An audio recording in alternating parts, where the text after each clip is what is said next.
Bienvenidos, esto es Proyecto en Comisión. Mi nombre es Fernanda Pandolfino.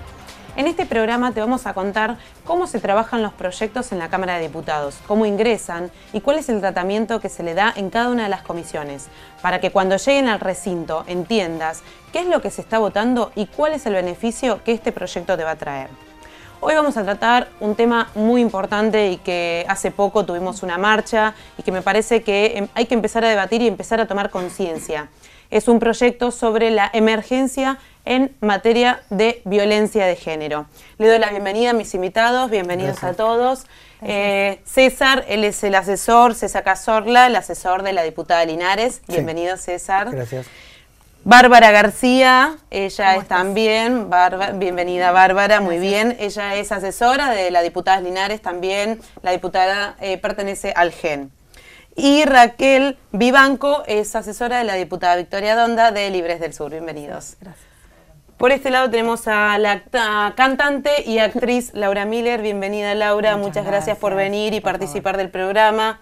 Y ella nos va a contar en primera persona qué es esto de violencia de género y esto que ella misma experimentó. Periodista, Alberto Lampugano, periodista parlamentario de Radio Cadena Eco. Bienvenido y muchas gracias por estar. Un placer como siempre. Bueno, vamos a arrancar con el tema. César y Bárbara, me gustaría que me cuenten un poco qué es esto de emergencia en materia de violencia de género y cómo usted está trabajando. Sí, el proyecto de emergencia por violencia de género es un proyecto que venimos presentando desde el 2011. La diputada Virginia Linares lo viene presentando.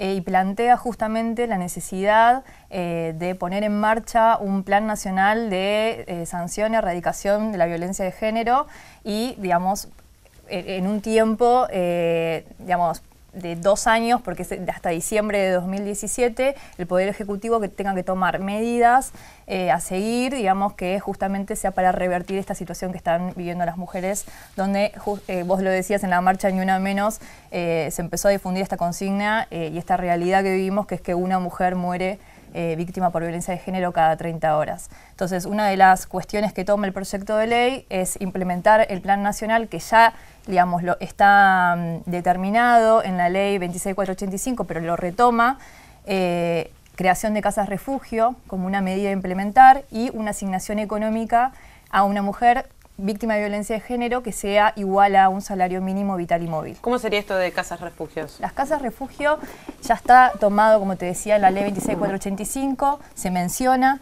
y nosotros lo volvemos a colocar en este proyecto porque creemos que es necesario. Son casas refugio que pueden ser públicas o privadas, que entendemos que el gobierno nacional y todas las provincias tienen que implementar una casa refugio como herramienta para que la mujer pueda salir de su hogar inmediatamente, digamos, salir del hogar donde está con su agresor y poder tener un lugar para poder vivir, ya sea con sus hijos o también con sus personas que tenga a cargo, porque también entendemos que puede haber mujeres que viven con sus sobrinos, con su mamá. Exacto, con en su el caso madre, de su mamá. Exacto, con personas que tenga a cargo también está contemplado en el proyecto. Y en materia de comunicación, un poco, César, es lo que vos nos venías a contar. Sí, me parece que es una oportunidad del tema de la marcha. Recién ella hacía referencia a una persona, a una mujer muerta cada 30 horas. Lamentablemente no tenemos estadísticas, estas no son estadísticas oficiales, sino que se generan a partir de un grupo de mujeres que revisa todos los medios de comunicación del país y ahí hace esa encuesta. ¿No? Me parece que es muy importante, pero me parece que debería ser el Estado quien aporte estadísticas serias, ¿no?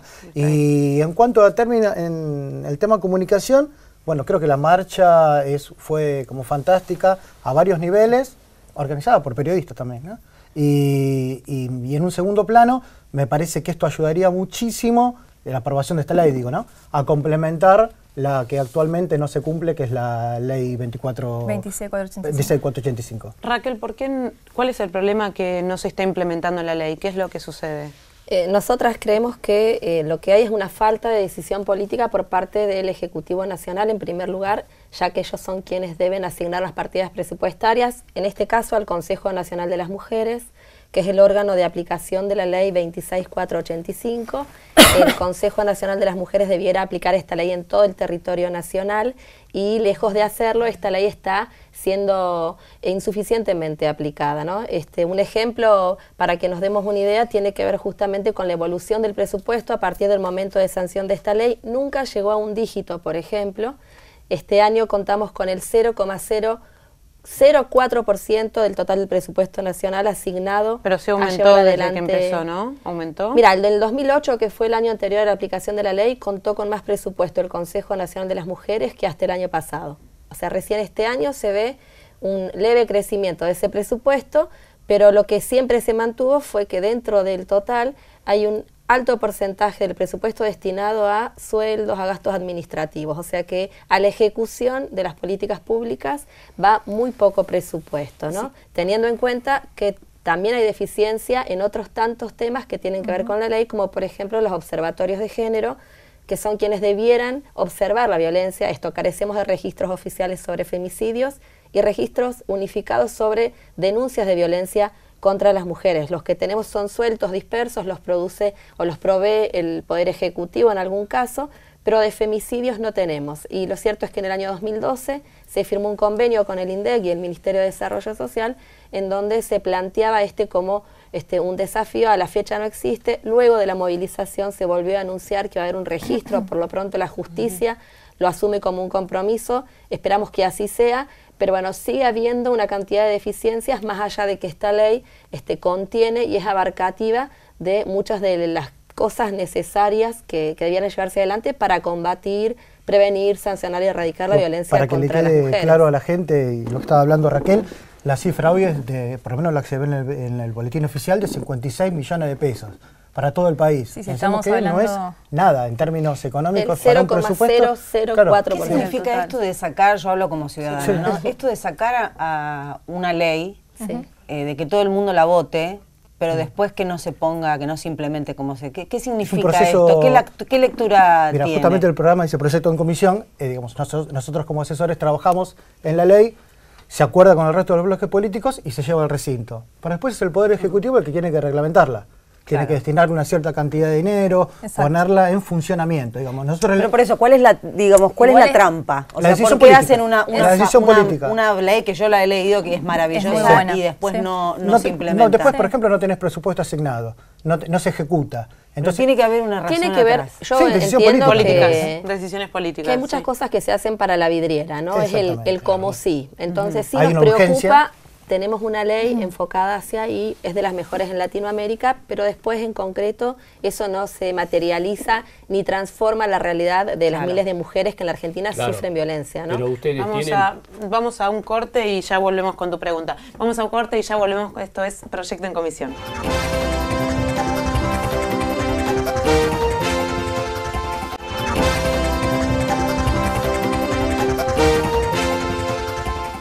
Ya regresamos, esto es Proyecto en Comisión, segundo bloque. Seguimos debatiendo sobre la emergencia en violencia de género. Alberto, tenías una pregunta. Sí, especialmente a los tres asesores, teniendo en cuenta que el proyecto no tiene cuna desde el oficialismo, ¿sí? Entonces, ¿qué medidas van a implementar desde la comisión para que esto, que es una ampliación de la 26485, se ponga en práctica cuanto antes? Porque la verdad a mí como ciudadano me da vergüenza leer muy por arriba las estadísticas. Porque acá no son mujeres, sino además, hijos. Digamos, es como decía César, la estadística que elaboramos en casa, digamos. Sí.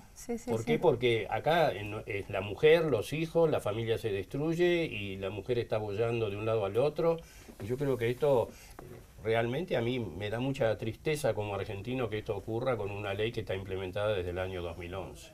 Mira, a mí me parece que hay una parte que tiene que ver no con lo técnico, que tiene que ver con la instalación en la agenda pública de la temática, ¿no? O sea, no es un tema nuevo, no es que no se venía denunciando la violencia contra las mujeres en la Argentina. Como decían antes los compañeros, desde el año 2011 se viene exigiendo la emergencia nacional en materia de violencia contra las mujeres. Me parece que el ni una menos significa un antes y un después en ese sentido, ¿no? Se instala fuertemente en la agenda mediática y pública. El desafío ahora es que se instale en la agenda de los gobiernos de turno, tanto nacional como en las provincias, ¿no? Porque lo que hay justamente es esta falta de impulso por parte de los ejecutivos para llevar adelante leyes de estas características. Además en la provincia es mucho peor. Totalmente. O sea, lo que sucede en las provincias es una cosa escandalosa, y yo te digo porque me escriben miles y miles de mujeres todos los días, bueno, obviamente a raíz de hacer público mi caso y de toda la promoción que hice con esto.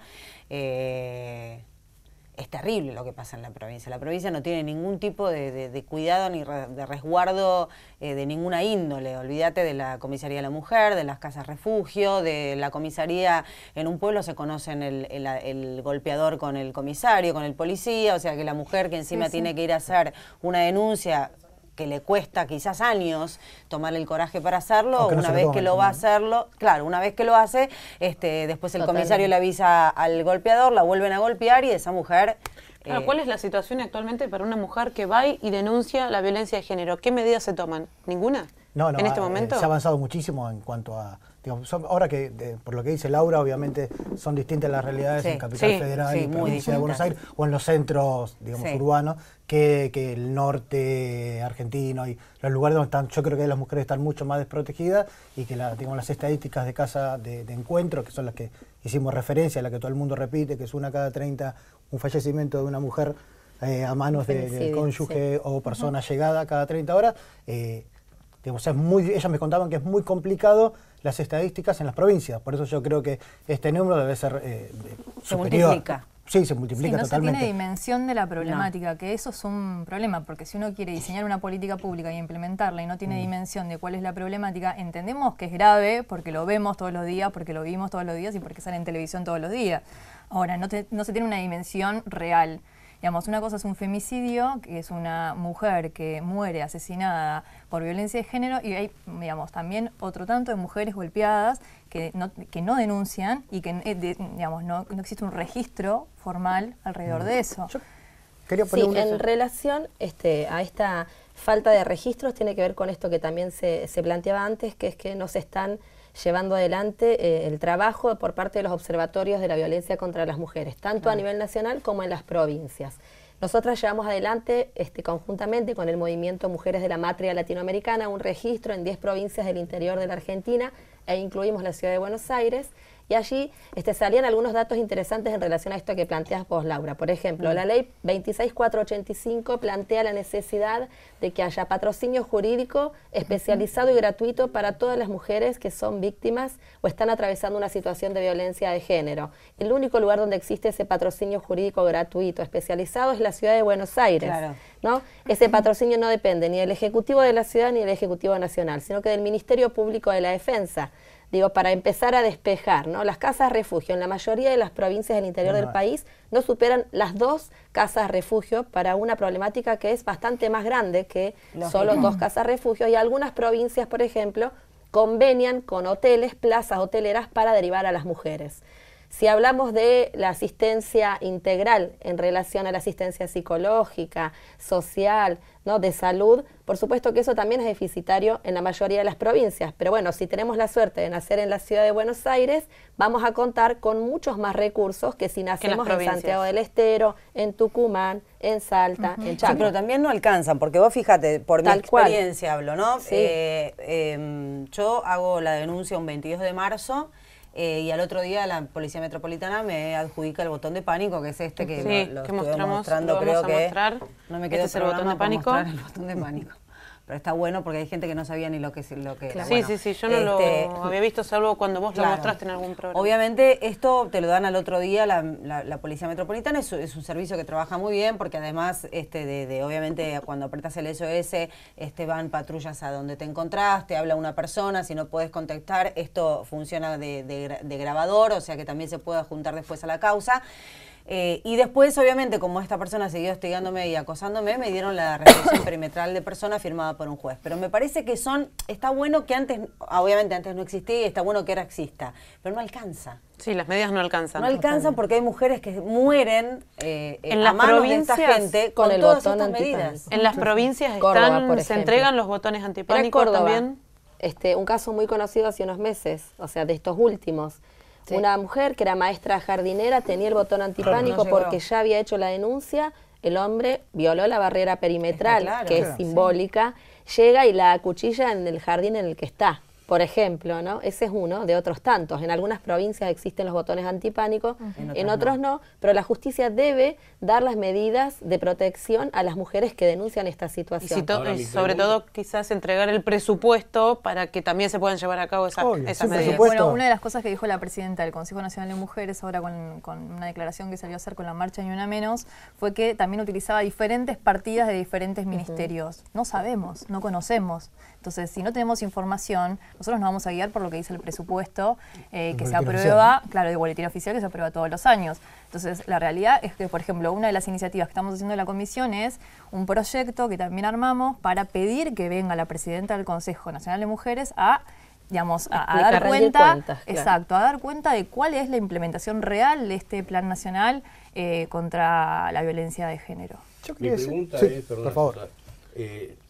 Yo digo, la mujer en cuanto sufre la primera agresión, ¿por qué no se implementa lo necesario para que no siga viviendo ya a partir de ese momento en eso que es un caldo de cultivo para la violencia? Porque la exclusión del hogar no funciona como tiene que funcionar.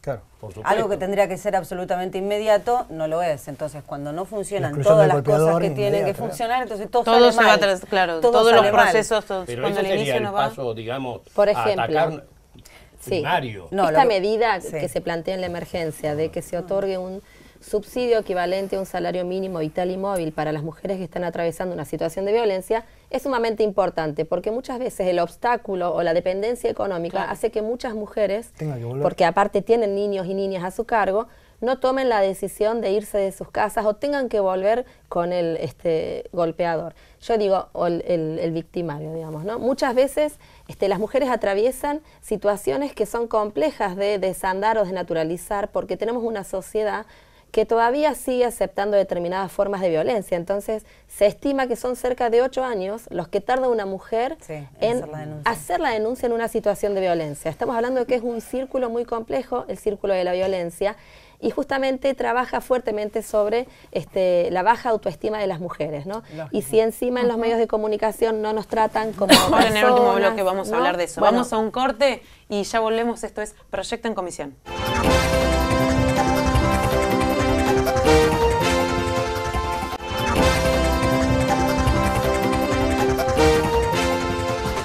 Tercer y último bloque, esto es Proyecto en Comisión. Estamos tratando emergencia por violencia de género.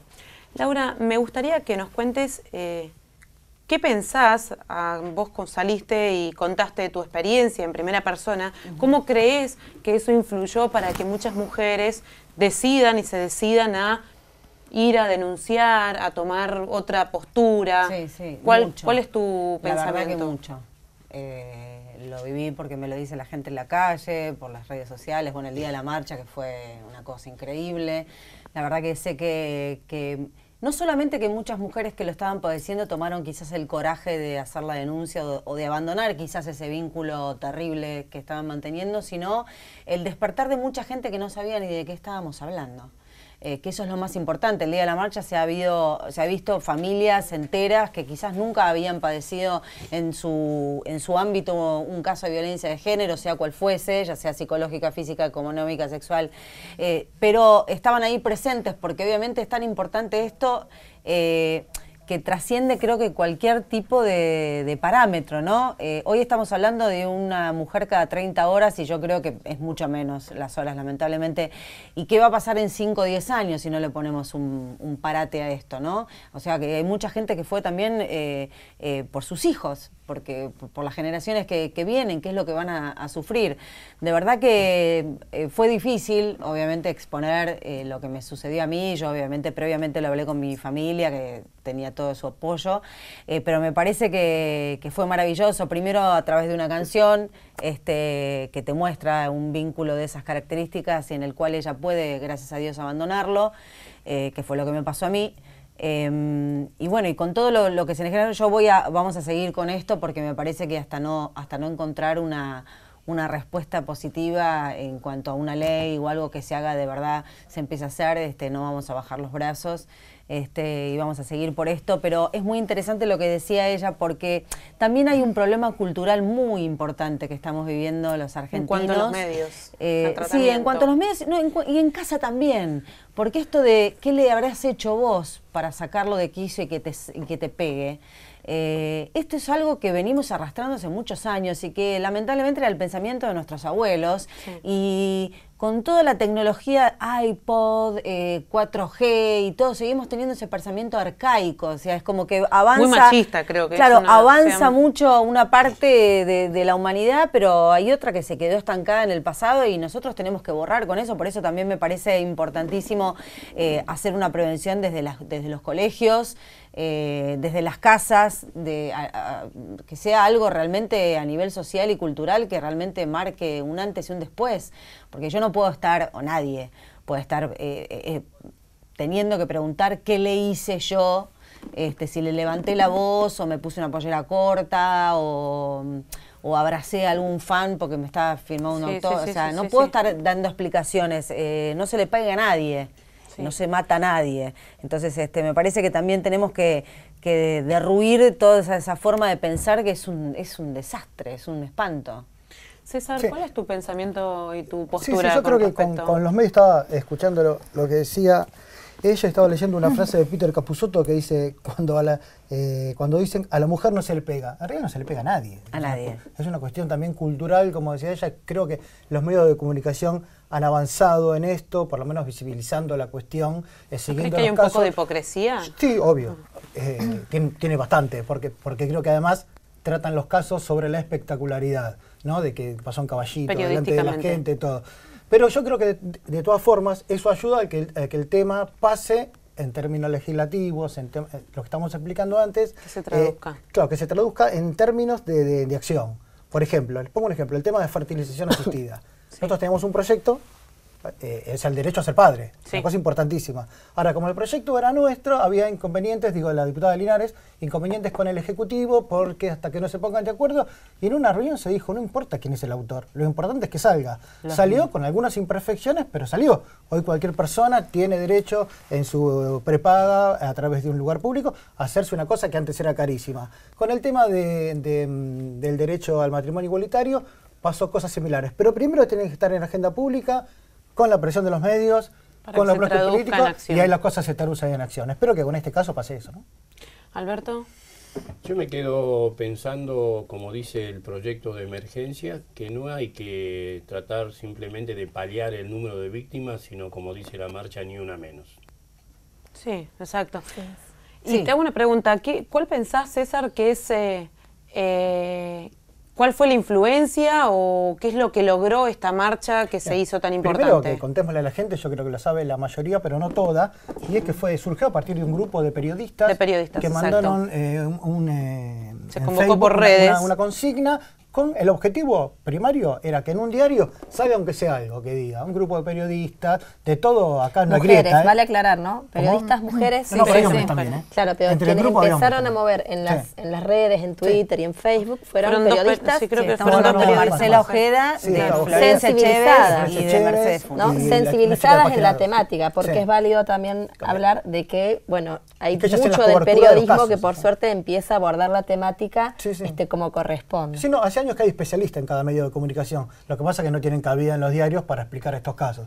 Ahora tienen esta posibilidad, pero creo que lo mejor sería pasar de la espectacularidad al análisis completo y que se explique que hubo un caso de violencia de género, pero que simultáneamente, para solucionarlo, hay la cuestión de la educación, la cuestión de los proyectos que no se aprueban. Entonces, si el contexto es más completo y se tiene toda la información, ahí la cosa va a ser diferente. Me parece que ahora está un poco fragmentada, pero digamos, a partir de lo terrible que está pasando, yo tengo fe y confío en que... Raquel, ¿qué tipos de violencias están estipuladas en la ley? Porque no es solo, a ver, expliquemos que no es solo la violencia por golpes.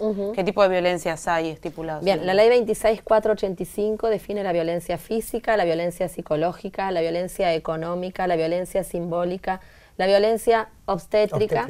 Como me gustaría que me expliques la simbólica y obstétrica.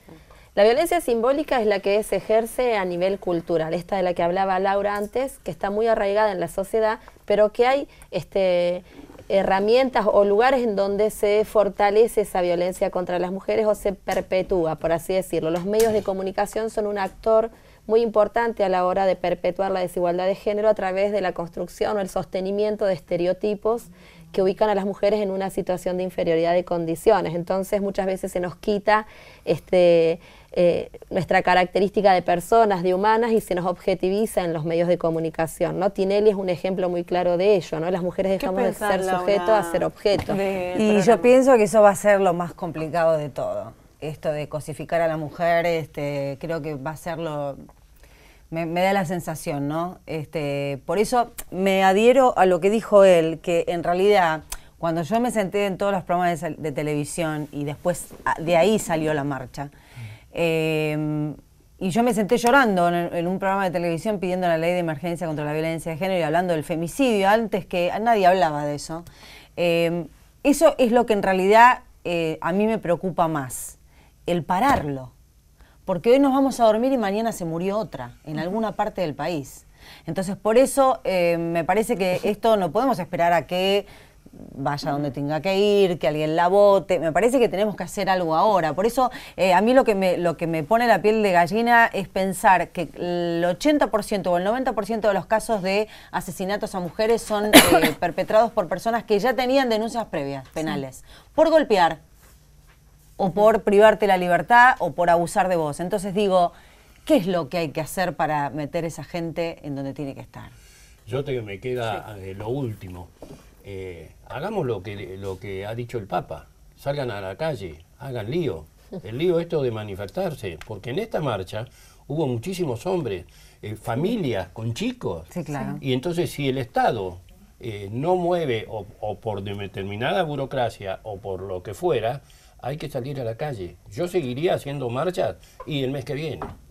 Totalmente. De hecho, para el 3 de julio, que es el aniversario del mes de esta gran movilización, ya hay una cantidad de eventos y de acciones en el espacio público que se están pensando para que no deje de estar en la agenda esta temática. Como bien dice Laura, necesitamos todos los días trabajar para que no haya ni una menos, o sea, para que no haya ninguna mujer más muerta por ser mujer en la Argentina. ¿Creen que hay posibilidades a partir de esta movilización constante de la gente a que esto sea tratado y que finalmente se apruebe la emergencia? Que las comisiones que tratan el tema, digamos, no pueden seguir, o sea, creo que tiene que haber alguna negociación en el que las partes cedan, en que se entienda que el problema es mucho mayor que una cuestión nimia a nivel político, y a partir de eso me parece que este año, a pesar de que no es un año, como recién hablábamos con el colega, donde hay demasiada actividad legislativa por la cuestión de las elecciones, de las pasos, como se han programado, me parece que de alguna forma tiene que haber espacio, primero, para que adentro del Congreso la cuestión se acuerde, se vote y se implemente. Me parece que tiene que ser así. Laura, ¿una conclusión que quieras dejar? Bueno, me parece que es histórico, que es la primera vez que esto se trata de la manera que se está tratando en todos los ámbitos. Yo me he sentado en todo tipo de programas de televisión, no únicamente políticos o de interés, o sea, de espectáculos, de cualquier, obviamente porque me dedico a lo que me dedico, pero me parece que es la primera vez que yo estoy 45 minutos sentada en un programa de espectáculos en donde se habla de cosas banales, hablando de violencia de género y de femicidio, y me parece que es un primer paso. Esto es un primer paso, ahora tenemos que obviamente definirlo. Chicos, ¿alguna conclusión? Yo, decir que, para tomar el tema de forma integral se necesita una batería de políticas que sin la decisión del Poder Ejecutivo es imposible llevar adelante. Así que vamos por la movilización, pero también necesitamos una ley y una batería de políticas que tome el tema de forma integral. Yo creo que con esto de empezar a generar movimiento continuo, tienen que escuchar, los políticos creo que tienen que escuchar el reclamo de la gente y empezar a escuchar que es una necesidad, que se empiece a implementar, que se den los presupuestos, que se dé el dinero necesario para que estas políticas puedan llevarse a cabo. Sí, si me permitís, yo creo que Ni Una Menos hizo que muchas personas que son hoy funcionarios públicos usaran la consigna, se sacaran una foto. Bueno, pero a eso le puedes reclamar. Para nosotros nos parece que esto tiene que pasar, tiene que dejar de ser una consigna Ni Una Menos, tiene que ser parte de un plan político por parte de quienes tienen la responsabilidad hoy de llevar adelante. Y una concientización también claro, personal desde... La hipocresía está muy presente también. Bueno, pero eso es típico de los argentinos, que salimos a protestar por alguna causa y después al otro día todo el mundo se olvidó y cada uno vuelve a sus cosas. Eso es lo que no tenemos que permitir puntualmente con este caso. Exacto. Bueno, muchísimas gracias a todos por venir. Muchas gracias, Laura. Muchísimas gracias por participar de nuestro programa. Gracias, Alberto. Bueno, creo que nos vamos... Primero con tema de Laura, ella escribió un tema y como bien contaba, se llama Invencible y cuenta un poco de lo que ella vivió en este proceso tan triste que tuvo que pasar en su vida. Y me gustaría irme con la reflexión de que tenemos que concientizarnos, hacer de lado la hipocresía, empecemos a ver qué es lo que aceptamos, qué es lo que miramos, cómo nos cuestionamos, qué es lo que cuestionamos cuando una chica o una mujer es asesinada por violencia de género, empezar a cambiar estos pensamientos machistas que muchas veces están todavía, sobre todo en el interior me parece, y empezar desde la familia a concientizar de que no tiene que haber violencia, ni una ni uno menos, no tiene que haber violencia. Nos vamos con el tema de Laura, Invencible. Muchas gracias y será hasta el próximo programa. Y hoy te digo adiós. Yo